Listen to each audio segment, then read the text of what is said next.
Pues la razón siempre creo que le hemos señalado es la injusticia social, el aferramiento a mantener privilegios que ya no se pueden mantener porque el pueblo está muy concientizado.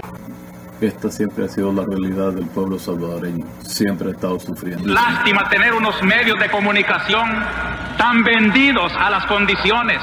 Es lástima no poder confiar en la noticia del periódico o de la televisión o de la radio, porque todo está comprado, está amañado y no se dice la verdad.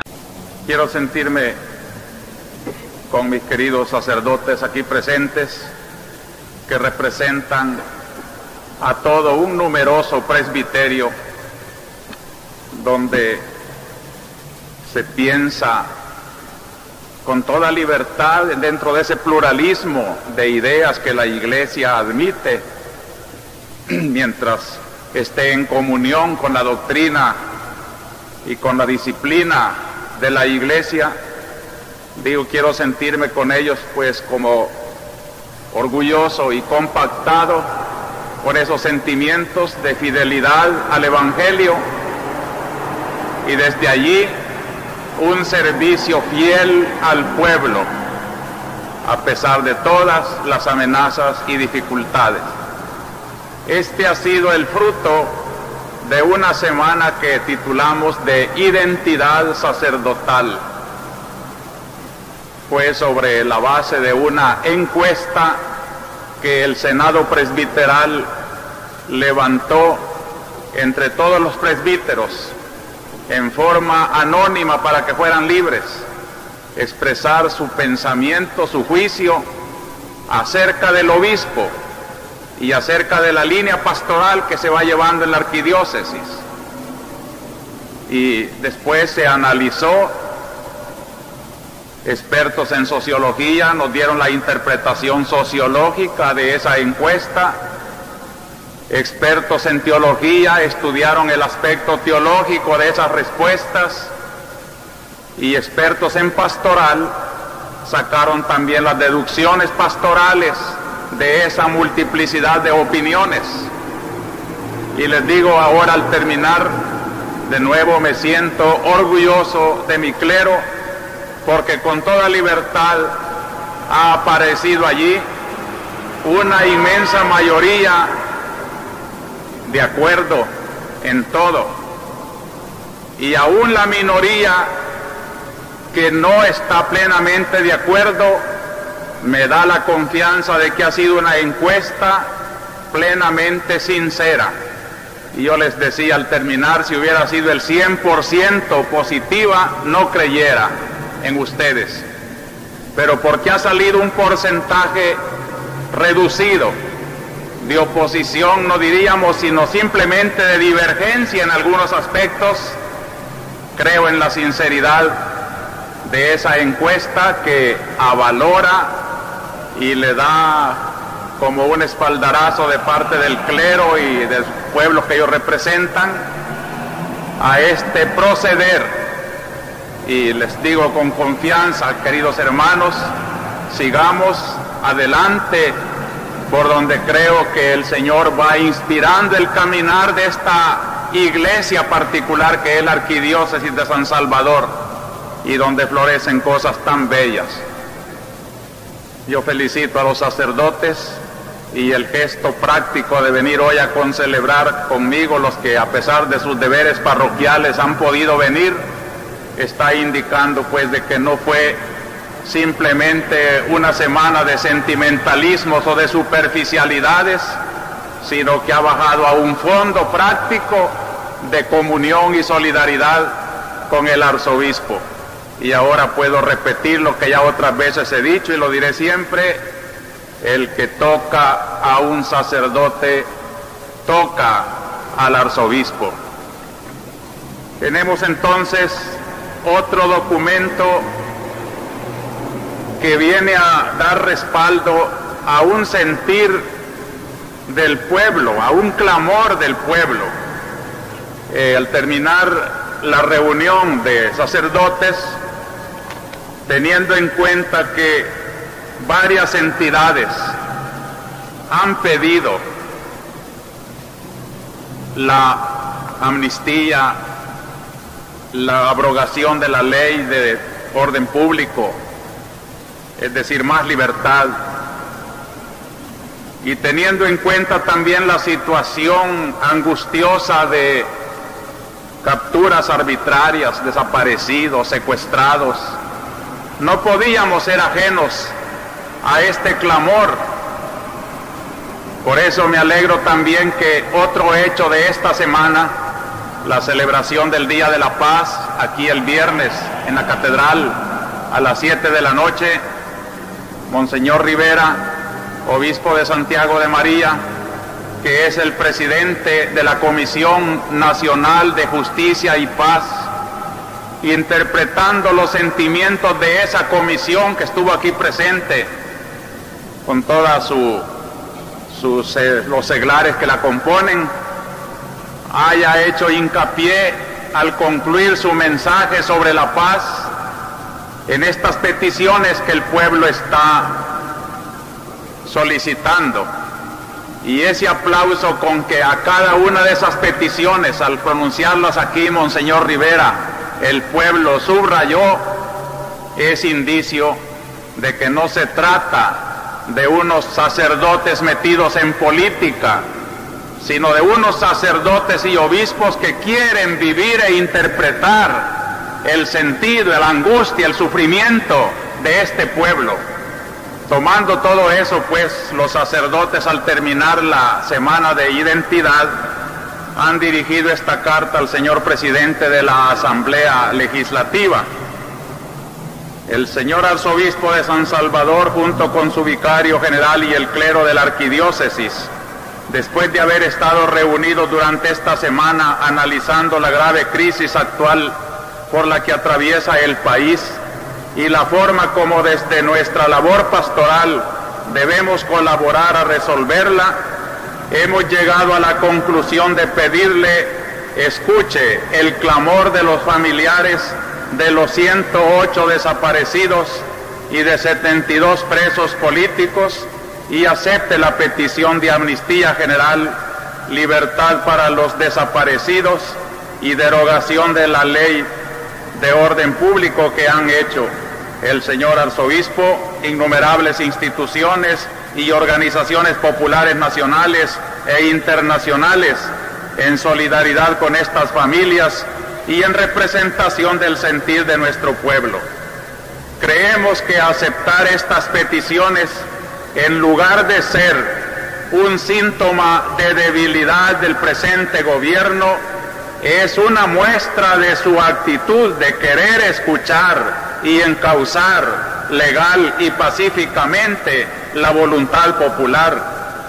Además, sería una medida necesaria para favorecer un ambiente de mayor confianza y menor tensión que posibilite dialogar y colaborar a todos los sectores populares hasta lograr pacíficamente transformaciones audaces y radicales en la actual estructura económica, política y social de nuestro país, que posibiliten una mayor justicia e igualdad entre nosotros, condiciones indispensables para que haya un auténtico desarrollo y una verdadera paz. Nos hemos decidido acudir a usted porque creemos que le compete, como presidente de la Asamblea Legislativa, propiciar la ejecución de estas peticiones y porque su actuación ante el problema de la universidad nos ha dado pie para esperar de usted una respuesta positiva que traerá sin duda una gran alegría a los familiares de los presos políticos y desaparecidos y será para el país un buen paso para lograr la paz y el orden. Por nuestra parte, apreciaremos todo lo que usted haga por dar la amnistía, la libertad de los desaparecidos y derogar la mencionada ley. Y trataremos de seguir fomentando una conciencia clara en los cristianos de que todos somos hijos de Dios y como tales gozamos de los mismos derechos y obligaciones. Somos hermanos y tenemos que ayudarnos unos a otros para construir una nación digna de llevar como nombre El Salvador. Atentamente, y firman todos los sacerdotes.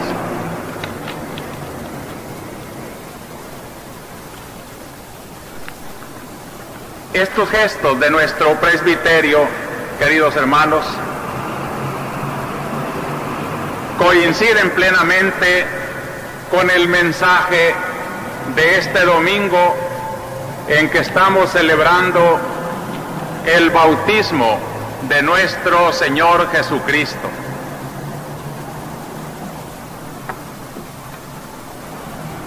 Es un eco todavía de la Epifanía.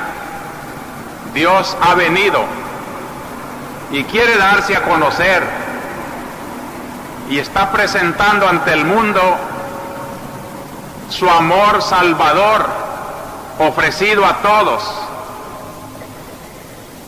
Y así como una estrella lo reveló a las primicias de los pueblos gentiles que vinieron a adorarlo, como celebrábamos el domingo pasado, hoy es la voz misma del cielo, una nueva epifanía que desde los cielos abiertos proclaman: este es mi Hijo amado, en él está mi fuerza divina de salvación.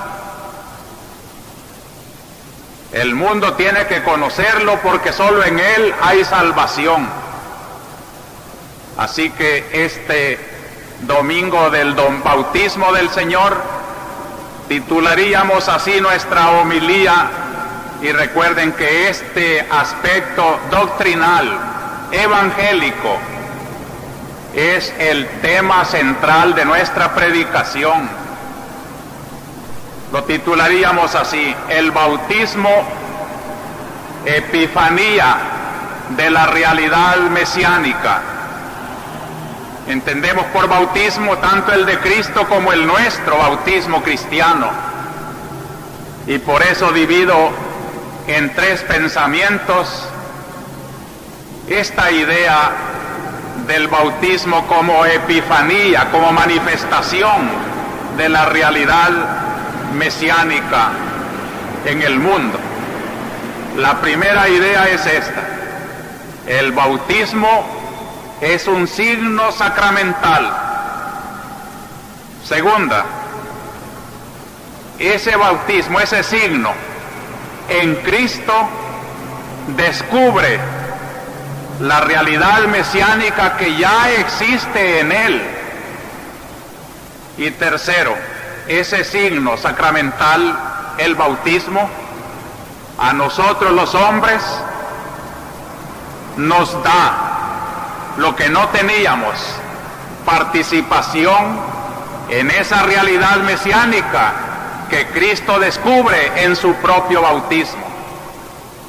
Tratemos de desarrollar esto, y cuando estemos terminando de ese bautismo de Cristo participado a su pueblo, veremos la responsabilidad de este pueblo de bautizados aquí en El Salvador, como en cualquier parte del mundo, de ser protagonista de la salvación de su pueblo, precisamente por ser un pueblo que participa la realidad mesiánica, salvadora, que Cristo trajo al mundo.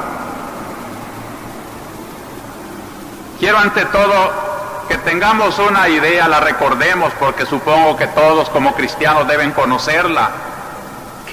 ¿Qué cosa es el bautismo en general? Y tomamos pie de la frase de San Juan en el Evangelio de hoy: yo os bautizo con agua, pero él os bautizará con Espíritu Santo. Y luego describe: por entonces llegó Jesús desde Nazaret de Galilea a que Juan lo bautizara en el Jordán. Aquí tenemos pues unos gestos sacramentales, pero al mismo tiempo vemos la diferencia entre uno y otro bautismo. Y todavía hay un tercer bautismo que aparece en la segunda lectura de hoy. Pedro es llamado a la casa de un centurión romano, por tanto un gentil, para que le administre el bautismo. Tenemos también pues el bautismo de un hombre que no es Cristo ni cristiano, que pertenece a un mundo aparte del judío. ¿Qué significa entonces el bautismo? Aquí vemos cosas visibles. En todo sacramento hay dos elementos. Un elemento visible que es como la materia del sacramento.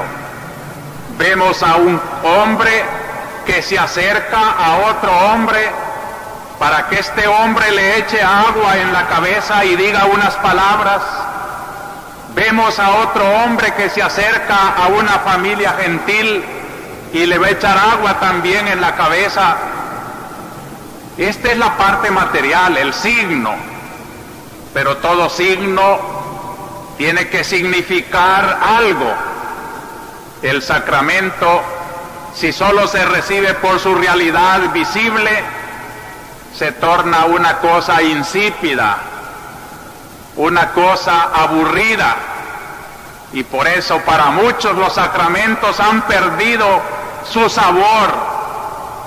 Y queremos recuperar para los sacramentos lo principal, el significado de ese signo.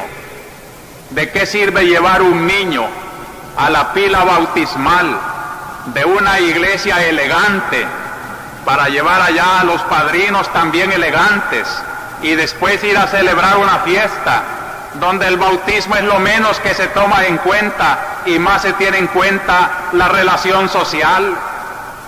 Esto es quedarse con la caparazón, con el envoltorio, como si hoy no descubriéramos en las lecturas bíblicas lo que significaba ese hombre que se acerca a otro hombre en el Jordán.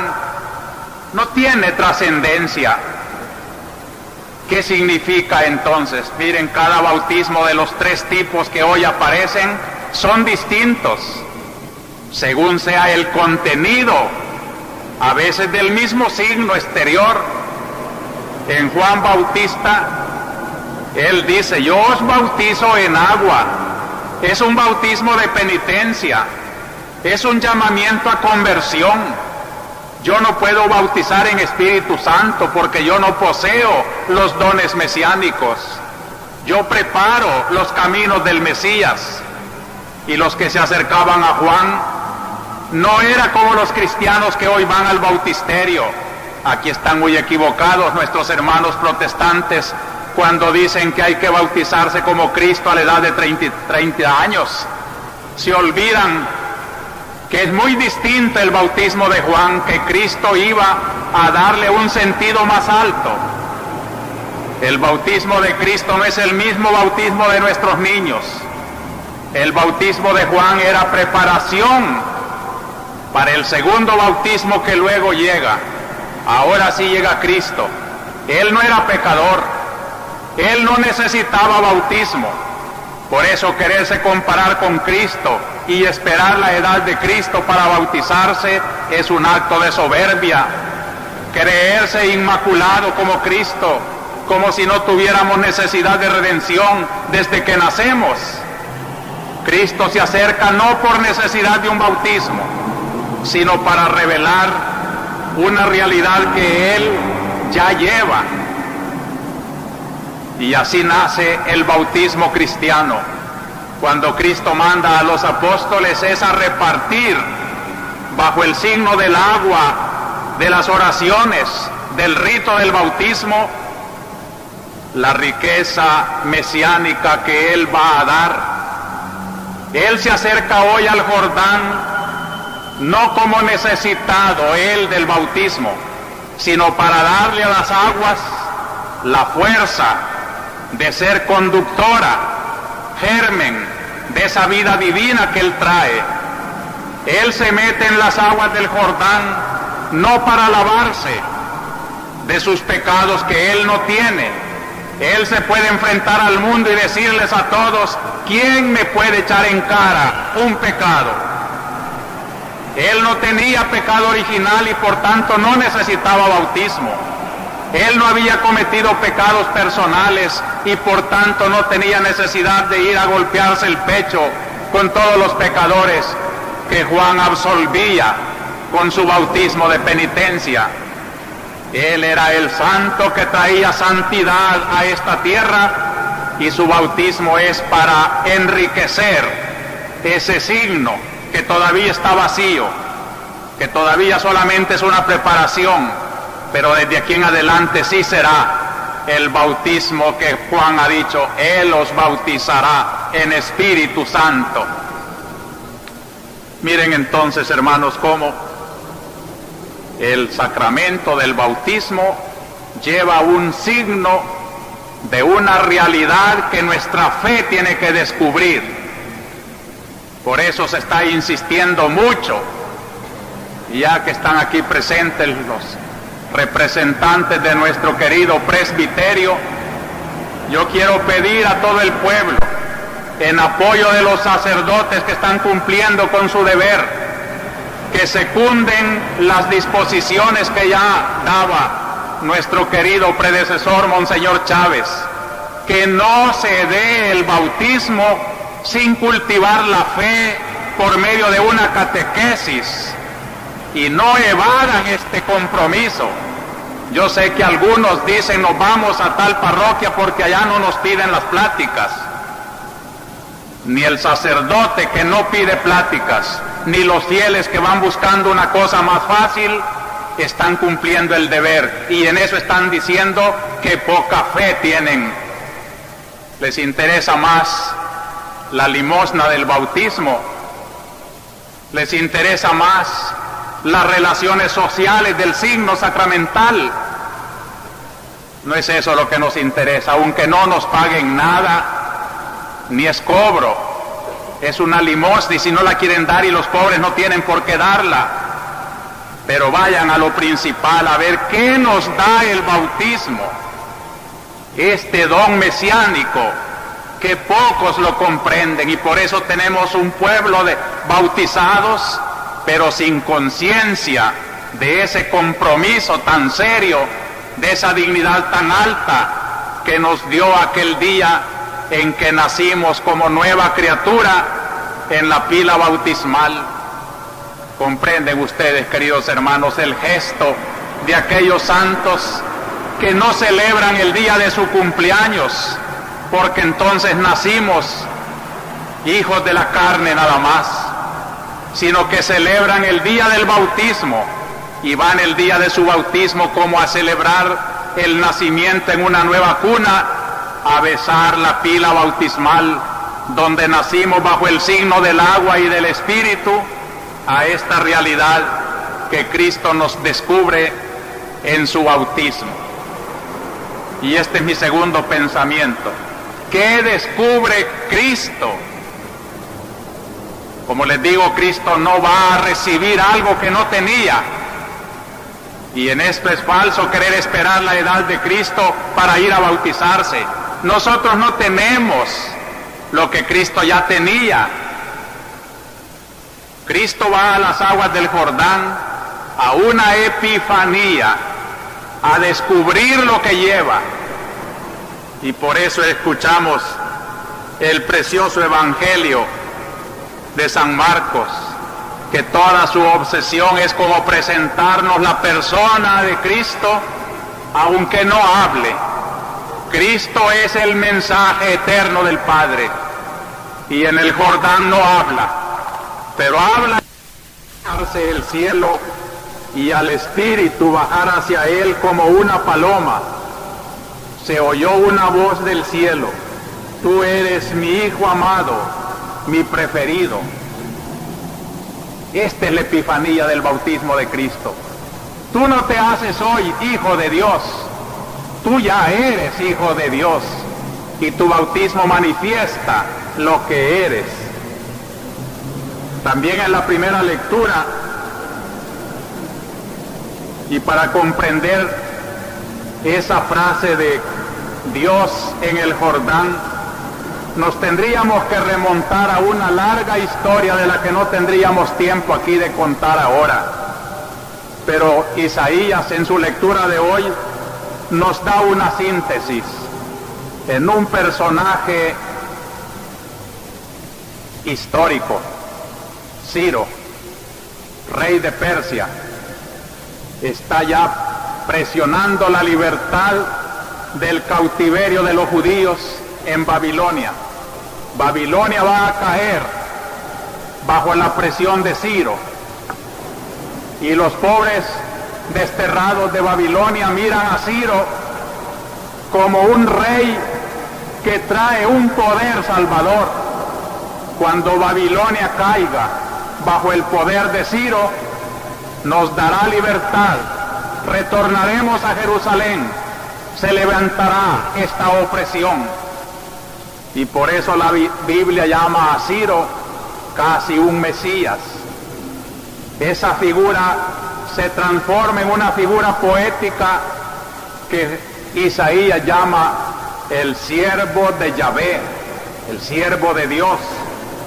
Ya no es simplemente un rey de Persia, ya no es simplemente un hombre con poderes humanos salvadores, es alguien misterioso.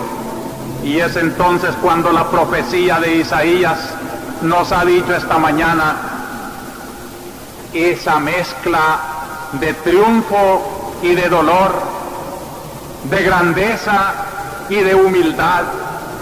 Ese siervo de Yahvé que va a vencer y sojuzgar a todas las naciones del mundo, no es un hombre que grita por las calles, iracundo, impasible, violento. Es manso y humilde. Fíjense en estas figuras. No acaba de quebrar la caña que ya está quebrada. No acaba de apagar el pabilo que aún está humeante. Qué figuras más bellas para decir cómo es la misericordia de esta redención. Aunque un hombre ya esté quebrado, aunque un pueblo se sienta como candil que se va apagando, aun cuando nos sintamos con un sentimiento profundo de frustración por nuestros pecados, por los pecados de las clases sociales, por los abusos de la política, un pueblo que no se ha hecho digno de su nombre, un pueblo que no merece ya la misericordia de Dios. Dice hoy la profecía que nos llena de esperanza: Él no acabará de quebrar esa caña que ya se está acabando de quebrar. Él no acabará de apagar esa mechita que todavía echa señales de fuego. En El Salvador todavía hay capacidad de rehacernos. Todavía puede encenderse la lámpara de nuestra fe y de nuestra esperanza. Y está aquí nuestra esperanza, el siervo de Yahvé, Cristo, divino Ciro, que viene a liberarnos de toda clase de esclavitud. Él es nuestra esperanza. Evoluciona pues el concepto del Mesías, y es esa palabra, Mesías, lo que le da el título a Cristo, porque no es más que la misma cosa. Mesías en lenguaje oriental, en arameo o hebreo, Cristo en griego, la misma cosa que viene a significar ungido. Ungido. ¿Qué es la unción? Hoy en la segunda lectura nos dice Jesús de Nazaret, ungido por Dios con la fuerza del Espíritu Santo. Esto es lo que ha hecho de ese hombre de Nazaret que no sea simplemente un hombre, sino que sea también fuerza de Dios. Jesús de Nazaret, como hijo de aquel taller de carpintería, no era más que un hombre como cualquiera de nosotros. ¿Cuántas veces me impresiona a mí esta realidad de que si Cristo viviera hoy en 1979, tuviera hoy 30 o 33 años, estuviera allí confundido con ustedes los hombres, con un hombre de 33 años, nadie lo distinguiría. Tal vez venido de un cantón, allá vive con su mamá, es la Virgen, que nadie la conocería, tal vez estaría aquí entre nosotros también. De modo que en cuanto hombre, como todos nosotros, dice la Sagrada Escritura, menos el pecado, porque lleva por dentro una realidad antípoda, es decir, antagonista, reñida absolutamente con el pecado. Es lo que estoy llamando yo hoy la realidad mesiánica. Es el Mesías, es el Cristo. Llegó a ser tan común esta palabra, el ungido, el Cristo, el Mesías, que ya es corriente para nosotros no llamarlo simplemente Jesús, sino que le agregamos Cristo. Jesucristo es la expresión completa del nombre que Dios le señaló. Le pondrás por nombre Jesús, y este otro nombre que solo venía dando la esperanza de los pueblos, el ungido, el Mesías, el Cristo. Eran Cristos pues para el pueblo todos esos hombres ungidos por la fuerza de Dios para desarrollar en el mundo una misión.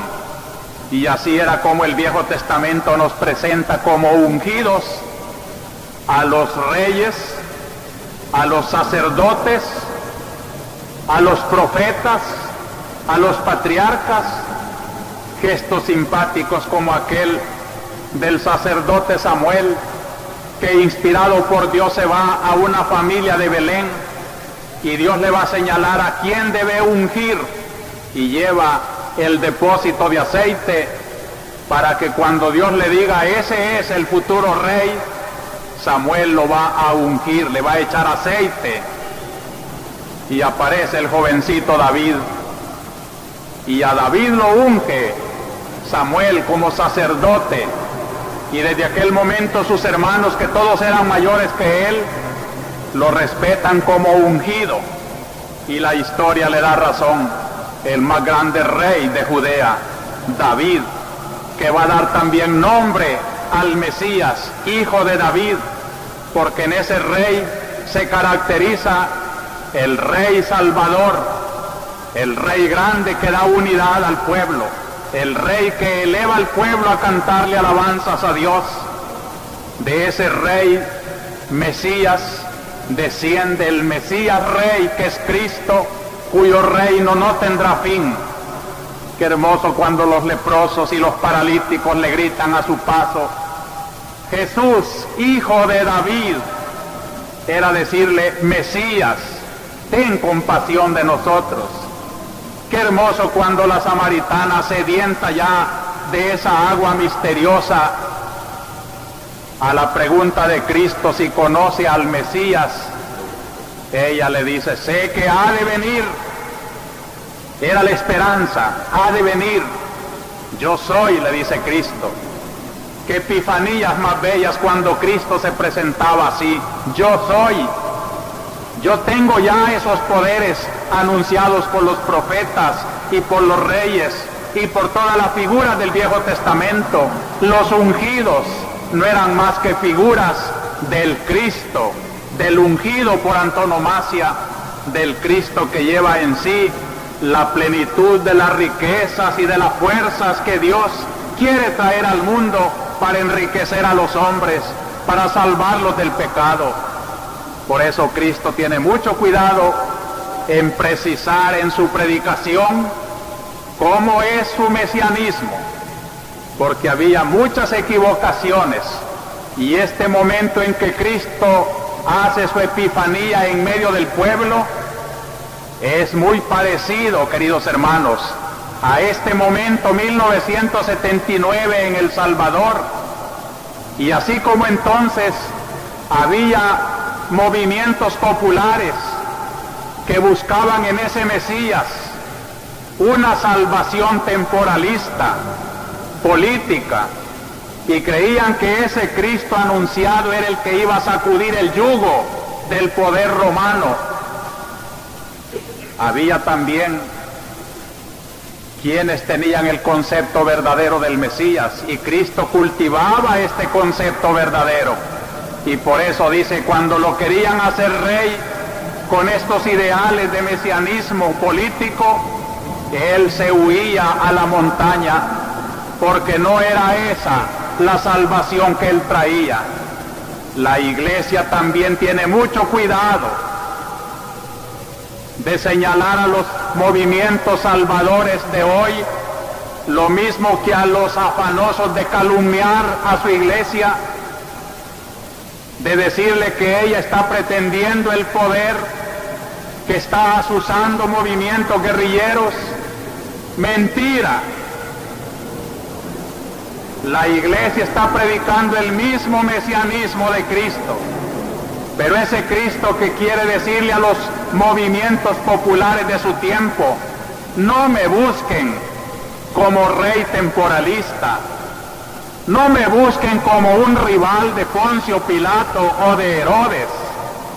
Allá ellos tienen que dar cuenta al rey divino de sus gestiones como gobernantes civiles de su pueblo, y será duro el Señor en pedir cuenta a esos ungidos que también tienen el deber de respetar la voluntad de Dios para bien del pueblo y no para opresión ni para ultrajar a los hombres. Cristo les dice que su reino no es de este mundo, y esto no quiere decir, explicaba el Papa Pío XI cuando proclamó la fiesta de Cristo Rey, no quiere decir que Cristo está marginado del poder y de la riqueza de la tierra. Lo que está diciendo es que Él juzgará desde otra dimensión religiosa las conciencias de los políticos y de los ricos y de los pobres también, desde unas perspectivas escatológicas, de reino de los cielos, de trascendencia. Pero todo este poder, Cristo lo ha dicho, será juzgado por Él, porque Él es Mesías y Rey universal de las naciones. Él quiere definir pues ese mesianismo auténtico para que en Él encontremos siempre la crítica de todos los sistemas políticos. Por eso da risa cuando dicen que la Iglesia está propiciando un sistema socialista.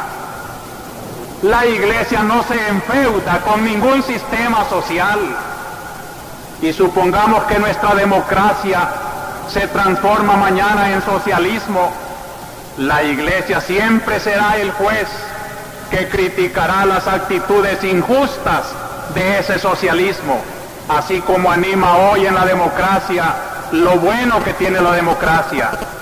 La Iglesia está siempre como una luz desde fuera, iluminando esa realidad. Cristo quiere ser ese Mesías que ilumina el caminar de la historia. Los pueblos son libres para darse el régimen que ellos quieran, pero no son libres para hacer sus caprichos. Tendrán que ser juzgados.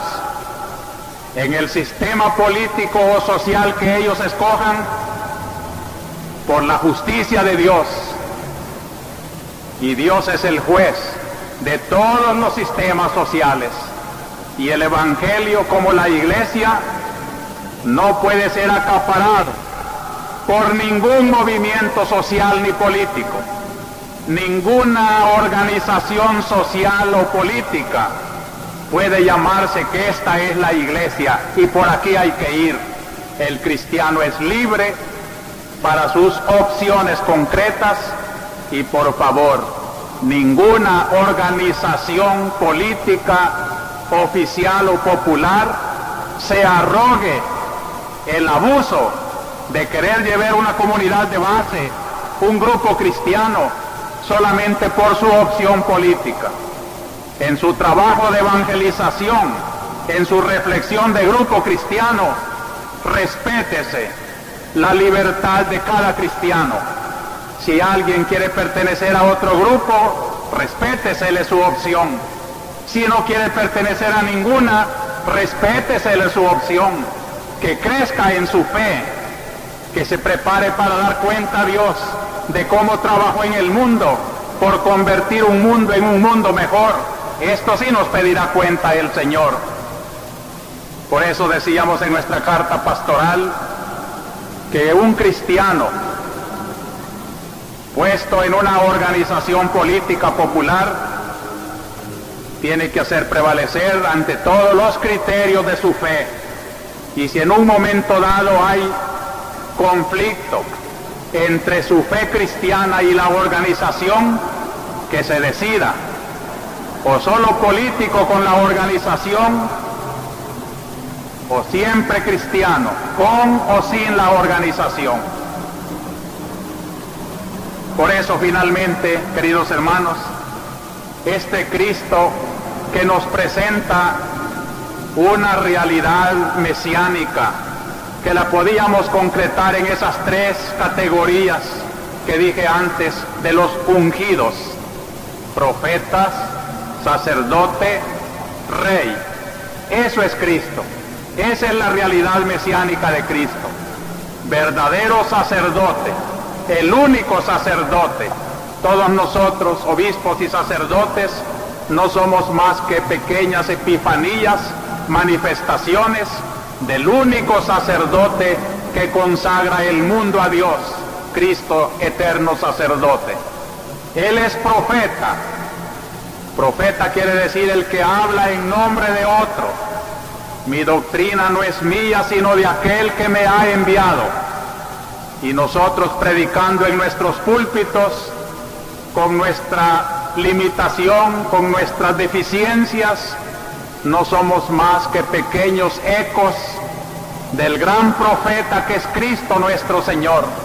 Nuestro cuidado está en ser fiel eco a esa voz de Cristo, el único que debe hablar al pueblo y a la conciencia. Y finalmente Cristo es Rey. Cuando Poncio Pilato le pregunta, fíjense, el poder civil más grande del mundo, el Imperio Romano, representado en Poncio Pilato, ¿tú eres rey? No tiene miedo. Sí, yo soy rey. Para eso he nacido. Pero mi reino es el reino de la verdad, no de la mentira, no de la intriga, no de la opresión, no del ultraje, no del odio, no de la calumnia. Mi reino es la verdad. Por eso todo aquel que ama la verdad es mi reino. Y Cristo, Rey, profeta y sacerdote, inventa un medio para darnos a nosotros esa triple dignidad. Y es mi tercer pensamiento: el bautismo de los cristianos. Yo les invito en esta mañana del bautismo de Cristo que cada uno de nosotros recordemos, quizá muchos no lo recordamos, ¿dónde nos bautizaron? ¿Qué sacerdote fue el ministro que nos dio esta gracia? ¿Dónde está la humilde pila de bautismo? En aquel pueblito que lo debo de amar, no solo porque allá di mis primeros pasos jugando con los niños de mi pueblo, sino sobre todo porque allá está en la iglesia parroquial la pila del bautismo, donde unos padres cristianos me llevaron, ayudados por unos padrinos buenos, que todavía los recuerdo con cariño, a incorporarme. Me parece el gesto de unos padres cristianos que llevan un vaso de oro, pero vacío, para que lo llene con su sangre y sus dones jerárquicos y carismáticos el Señor. Aquel día yo me hice miembro de este cuerpo de Cristo.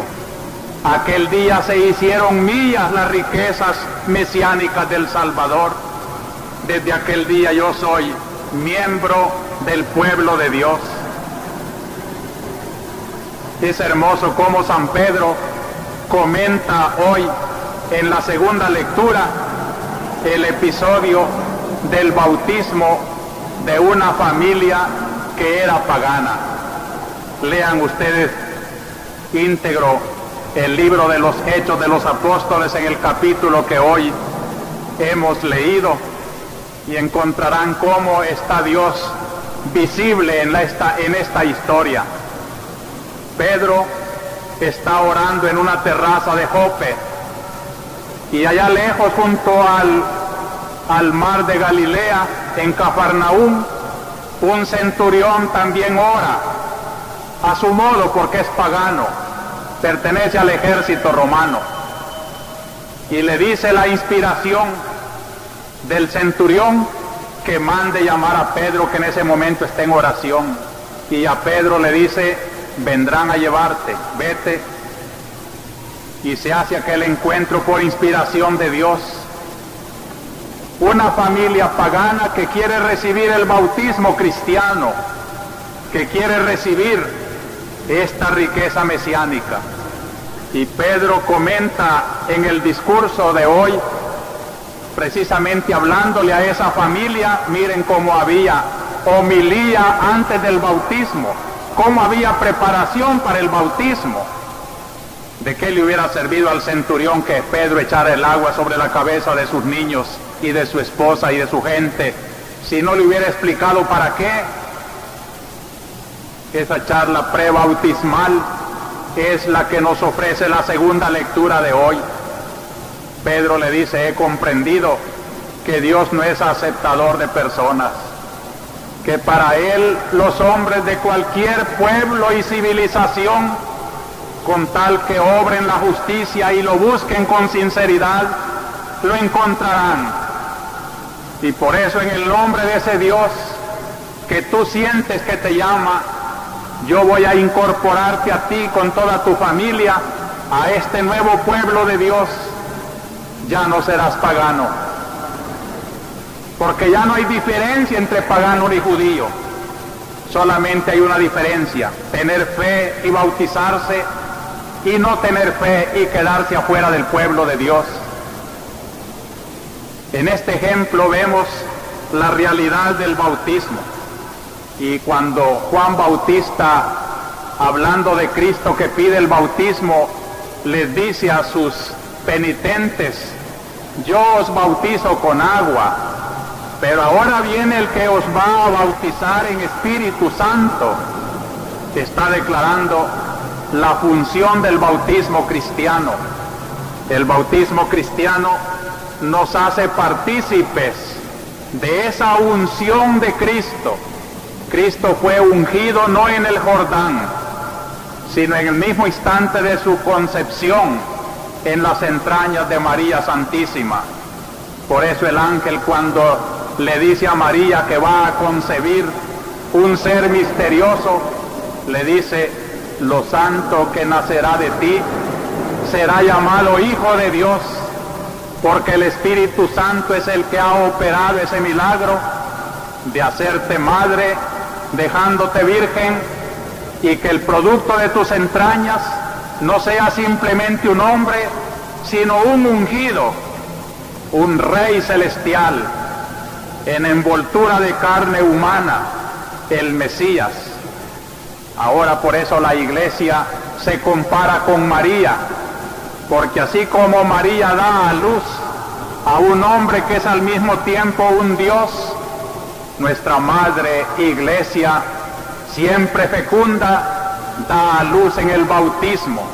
Por eso les decía, el misterio de la pila bautismal es el lecho donde nuestra Madre Iglesia me dio a luz, donde me hizo hijo de Dios, participante de la unción que Cristo traía para ser sacerdote, profeta y rey. Por eso se han fijado, cuando sacan al niño de la pila bautismal, el sacerdote ungiéndole con aceite que se llama crisma, quiere decir Cristo, unción, aceite de oliva mezclado con perfume de bálsamo, porque cuanto más precioso, eso debe significar la realidad mesiánica, que está recibiendo esa criatura, el sacerdote le dice, llenándole de aceite la coronilla de su cabeza al niño: Dios Todopoderoso, Padre de nuestro Señor Jesucristo, que te ha librado del pecado, porque el bautismo lo ha limpiado del pecado original, y te ha dado nueva vida, la vida de Cristo el ungido, por el misterio del agua y del Espíritu Santo, te consagre con el crisma de la salvación, para que entres hoy mismo a formar parte de su pueblo y seas para siempre miembro de Cristo, sacerdote, profeta y rey. ¿Cuál es el resultado, queridos hermanos? El resultado es esta catedral llena de cristianos. El resultado es una diócesis. Muchas comunidades me están escuchando en este momento. Pienso en ustedes, queridos cristianos, hasta del más apartado rinconcito de la diócesis. El resultado del bautismo son ustedes, comunidades cristianas, que pueden decir con toda verdad: estamos ungidos, somos participantes de Cristo, profeta, sacerdote y rey. Y por eso la Iglesia, con sus obispos, sacerdotes, religiosas, colegios católicos, organizaciones, instituciones, familias, es la Iglesia sacerdotal, profética, real. Somos familia de reyes, somos descendientes de ungidos, somos participantes de sacerdocio. Nuestra misión entonces, como pueblo, es enraizar estas tres cosas en nuestra familia, en el trabajo, en la oficina, en la política, en la sociología, en la profesión, en el mercado, donde quiera que va un bautizado, tiene que ser ahí realidad mesiánica que Cristo lleva hasta ese ambiente, y como Cristo lleva el compromiso de hacer presente esa dignidad salvadora que Cristo trajo al mundo. Qué hermoso es contar con un pueblo, con una iglesia que va tomando día a día la conciencia de esa función de su bautismo.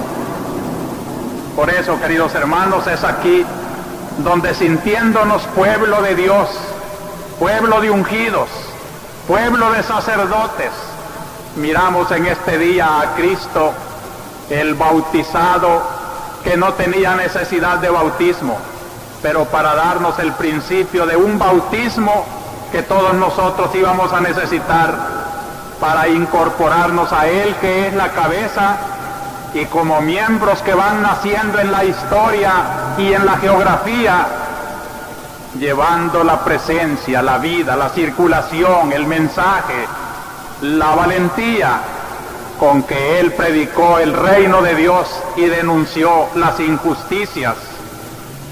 Así quiero explicar pues la función de esta iglesia, que, como decía el Padre Plácido al principio, es una iglesia que va sintiendo el aleteo del Espíritu Santo y va naciendo para vivir de verdad, no en una forma cobarde, anónima, ambigua, un bautismo que no se supo para qué fue, sino que va tomando conciencia de que ese bautismo vive en nosotros y nos está reclamando actitudes más comprometidas con este pueblo en el cual estamos enraizados.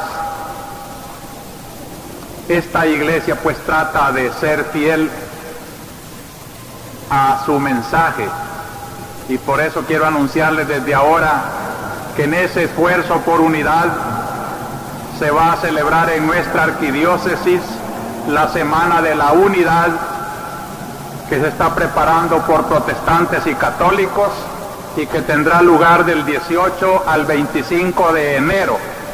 Va a comenzar el jueves próximo, 18 de enero, en la primera iglesia bautista. y allí se irá diciendo las otras iglesias protestantes y católicas, donde todos los cristianos iremos pidiéndole al Señor lo que Él pidió antes de morir, que todos los que creen en Él y siguen su evangelio sean una sola cosa. También recuerdo que mañana se celebra en varias partes de nuestra diócesis la fiesta del Santo Cristo de Esquipulas, en San Bartolomé, pero la Pilla, en Colón, también en Aguilares, también en el Mercado Central. Pero yo quiero advertir que vayamos a estas romerías con verdadero afán de cristianos.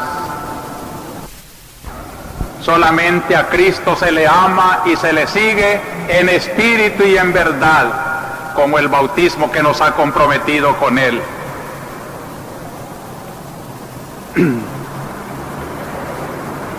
Quiero agradecer las múltiples manifestaciones de solidaridad que me han llegado con motivo de lo que dije el domingo pasado, de cierta noticia de peligro contra mi vida. Yo no le quisiera dar más importancia a este asunto porque estamos en las manos de Dios. Quiero agradecer también al señor presidente de la República, desde luego la atención de escuchar mis homilías, porque dicen que cuando los periodistas le preguntaron si sabía de esta amenaza, dijo que lo había sabido por escucharlo en mi homilía. Muchas gracias, señor presidente, por escucharme. Pero también quiero agradecerle el haber ofrecido proporcionarme protección si yo se la solicitaba. Se lo agradezco, pero quiero repetir aquí mi posición de que no busco yo nunca mis ventajas personales, sino que busco el bien de mis sacerdotes y de mi pueblo. Y ese ofrecimiento se lo quisiera aceptar para que procurara desvirtuar esas calumnias a los sacerdotes de que ya se hacía alusión al principio, y se procuren evitar, usted lo puede hacer, esas campañas de calumnia en nuestros medios de comunicación social, que se sienten tan seguros de decir cosas tan horribles que no hay duda que hay una connivencia que era fácil conjurar. Quiero decirle también que antes que mi seguridad personal, yo quisiera seguridad y tranquilidad para 108 familias y desaparecidos, para todos los que sufren.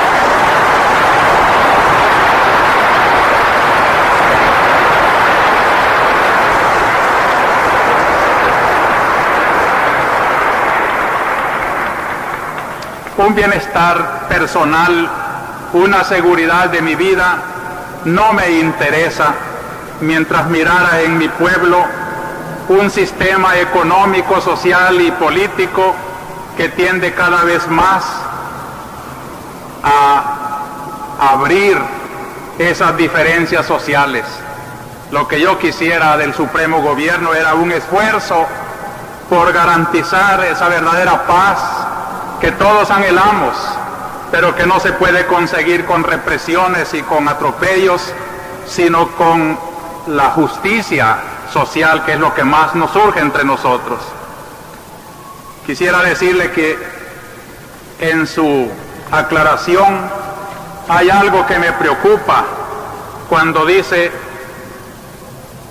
el presidente dijo, lo que pasa es que algunos clérigos han sido sorprendidos por las autoridades en sitios en donde no deberían estar, y esto ha ocurrido en todas partes del mundo, en donde algunas mentes enfermas que parecen sanas se dejan arrastrar por doctrinas y principios que no son los cristianos. Creo que aquí está el gran peligro en asegurar cosas que no se prueban. Se nos expulsó a muchos sacerdotes, se nos capturó y se nos torturó a sacerdotes, y cuando Monseñor Chávez y su indigno sucesor han pedido explicaciones, razones, no se han dado. y se dan las cosas como hechos consumados.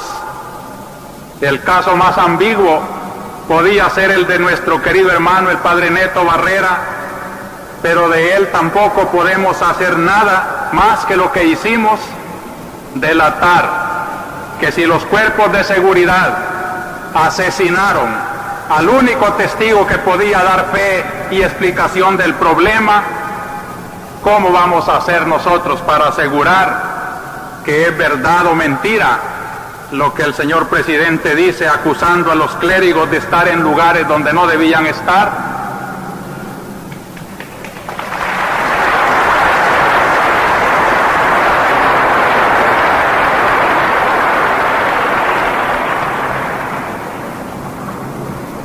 Esta situación también nos ha preocupado mucho en torno a los secuestrados extranjeros, 2 ingleses y un japonés, ya que gracias a Dios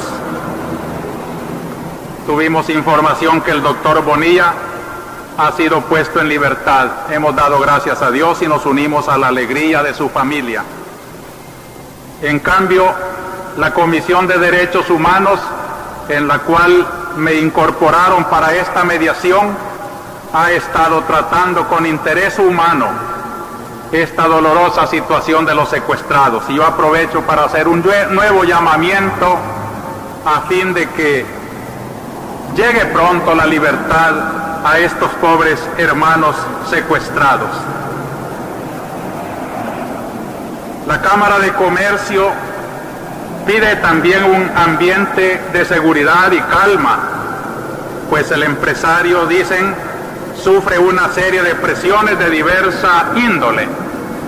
Yo quiero decir que es justo reconocer tales presiones, pero también quisiera decirles que es justo buscar soluciones en las cuales no se favorezcan solamente una parte. ¿Qué ofrece el empresario para poner las bases que propicien una verdadera paz sobre bases de justicia social? La verdadera paz dinámica de progreso y bienestar tiene su precio, y ese precio son los mutuos sacrificios. Yo pues, así como pido a los obreros evitar presiones injustas, pido también a los empresarios buscar soluciones justas y que haya justicia en esas relaciones tan vitales en el país. En cuanto al Año del Niño, también nos hemos solidarizado con los pensamientos e iniciativas que buscan con sinceridad un mejor bienestar del niño, reclamando sobre todo la responsabilidad de los adultos. Es espantoso leer que un estudio en Estados Unidos arroja que la población mundial, un 40% está privada de los derechos humanos. Familiares y amigos denuncian la captura sin saber los motivos del señor Rigoberto Jovel por parte de la Guardia Nacional el viernes de esta semana. Me preocupa el caso porque sé que el señor Jovel tiene amputada la mano derecha, no puede mover la izquierda, ha sufrido varias operaciones abdominales y tiene una hernia, lo que hace muy peligroso un maltrato en esa situación. Yo suplico en nombre de la humanidad y de la caridad que se le consigne pronto a los tribunales o se le conceda la libertad. También quiero unirme al dolor que vi en estos días de la esposa del profesor Efraín Arévalo, a quien busca desesperadamente desde el 5 de noviembre de 1977, cuando el profesor Arévalo vino a San Salvador en busca de su hijo José Efraín, a quien habían dejado torturado en la sala de emergencia del Hospital Rosales. Yo creo que la Guardia Nacional, entrando en una fase de más humanismo, tendrá cuenta de estos sufrimientos. Varios problemas laborales se ventilan en nuestro socorro jurídico y lo pueden escuchar en nuestros programas radiales, sobre todo el jueves a las 5:30 de la tarde. Solo quiero mencionar que el problema surgido en la oficina de Cáritas arquidiocesana fue solucionado con las debidas indemnizaciones legales. Y quiero decir que de ninguna manera ha habido presiones de parte del sindicato, que falsamente se quiere atribuir este mérito. El mismo Ministerio de Trabajo es testigo de la legalidad y de la espontaneidad con que Cáritas de la Arquidiócesis ha resuelto su problema. Quiero anunciarles también que para servicio de nuestra comunidad se ha abierto una oficina de difusión de publicaciones aquí en la catedral al costado poniente, y allí pueden adquirir pues esta literatura que estamos ofreciendo, entre las cuales van a ir apareciendo ya publicadas las homilías de catedral. Quiero agradecer a las personas que se han interesado para que este pensamiento, pues a pesar de sus deficiencias, sea más divulgado, ya que no tengo otra intención que dar a conocer el verdadero mensaje de nuestro Señor Jesucristo. El Papa es el objeto de un entusiasmo inusitado en nuestra América, y en esta homilía que nos está hablando de este pueblo profético, sacerdotal y real, nos da gusto ver a la cabeza de ese pueblo un pontífice que al venir a América como que abre una puerta de esperanza, de alegría, de entusiasmo. Su magisterio en esta semana ha sido muy fecundo. Recordó a las mujeres que la maternidad es la vocación que las distingue. Es simpático el Papa cuando, reunido con un grupo de barrenderos antes de entrar al Vaticano, les dice que le agradaba más estar allí con los barrenderos que allá en el Vaticano. El Papa también rechazó una religión que sea opio del pueblo, y aquí nuestros periódicos lo han publicado con mucha complacencia, naturalmente, porque creen que el Papa solo se refiere al comunismo. El comunismo es el que ha dicho que la religión es opio del pueblo, y nosotros hemos estado continuamente diciendo que eso es mentira, y el testimonio más bello es nuestra arquidiócesis, donde se va sintiendo una iglesia que precisamente cuanto más cristiana y comprometida es menos opio, está más despierta, y por no estar dormida es por lo que sufre persecución. Por eso es bueno recordar aquí también que entre los documentos tan numerosos que están llegando a los obispos que se van a reunir en Puebla, está una carta simpática de los guaraníes que alaban una religión cristiana que ellos van conociendo, que ya no es aquel conformismo que antes se les predicaba, y que tampoco es una revolución, pero que es un despertar de una conciencia crítica, que desde el Evangelio sabe que no puede ser voluntad de Dios esas desigualdades tremendas sociales entre unos que lo tienen todo y otros que se deben conformar con no tener nada. Y entonces decimos que tanto el comunismo como ese capitalismo que quiere adormecer el pueblo quieren una religión que sea opio del pueblo, y que cuando el Papa dice una religión que no sea opio del pueblo, está denunciando tanto al comunismo que quiere apartar el sentido religioso de la vida, como el capitalismo que quiere manipular la iglesia para sus cosas y sus intereses. También nos alegra cómo el Papa, con su mediación entre Chile y Argentina, ha logrado evitar una guerra. Y esto nos lleva también a la esperanza de que esa confianza que la Iglesia despierta, Dios no la puede dejar fracasar. Confiemos en la Iglesia, acuerpemos esta Iglesia solidaria con el pueblo. También Bolivia ya está pensando en pedir la mediación del Papa para lograr una salida al mar. Finalmente, hermanos, yo les quiero pedir mucha oración en estos días en que Puebla es el centro de la pastoral de América Latina. Ya el 27 se inaugura, pero ya están llegando allá pues muchas personas. Quiero recordarles a este propósito que el acontecimiento de Puebla no es cosa de nuestro tiempo. Ya en 1582, en el siglo XVI, se tuvo el primer concilio provincial en Lima, Perú. En 1585, en México se reunieron también pastores de América Latina. Naturalmente eran tiempos muy distintos de los de hoy.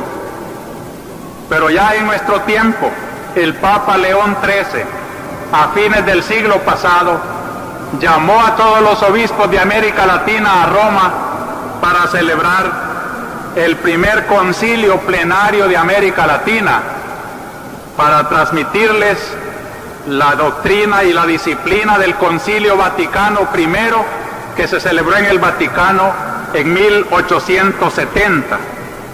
Y ya más cercano a nuestro tiempo, 1958, en Río de Janeiro, la primera conferencia general latinoamericana que ya responde a esta vida actual del CELAN, Consejo Episcopal de América Latina. La segunda, como todos lo recuerdan, 1968 en Medellín. Es lástima que ya pasaron más de 10 años y para muchos sigue siendo algo desconocido. Y ya estamos a las puertas de la tercera, que será en Puebla en estos días. Toda esta historia, pues, desde los inicios de nuestra evangelización hasta el momento actual, que toma como tema la evangelización en el presente y en el futuro de América Latina, nos debe llevar a darle gracias a Dios que haya siempre pastores preocupados de una evangelización que se va poniendo al día con las necesidades de nuestro tiempo. Entre las sugerencias y documentos que han llegado a Puebla, también tenemos uno muy interesante de los obispos del Ecuador, que por falta de tiempo no voy a leerles, pero que se refiere al peligro de la seguridad nacional patrocinada por regímenes militares, y diciendo que los militares están siendo una nueva casta privilegiada en nuestros pueblos, que Puebla no puede tener al margen, sino tenerlo en cuenta para sus grandes problemas de la evangelización. Aquí en nuestro país quisiéramos advertir a tiempo para que los militares no formaran esa casta privilegiada, sino que teniendo en cuenta la situación de la mayoría del pueblo y que la mayoría de los militares también proceden de ese pueblo pobre, se preocupen más bien para poner su prestigio, su fuerza, su inteligencia al servicio de una sociedad hecha según el corazón de Dios. Hermanos, pasemos al altar entonces con estos sentimientos de que somos un pueblo bautizado en el cual Cristo nos ha hecho participantes de su dignidad mesiánica para hacerla resplandecer en medio de los grandes problemas sociales de nuestro país.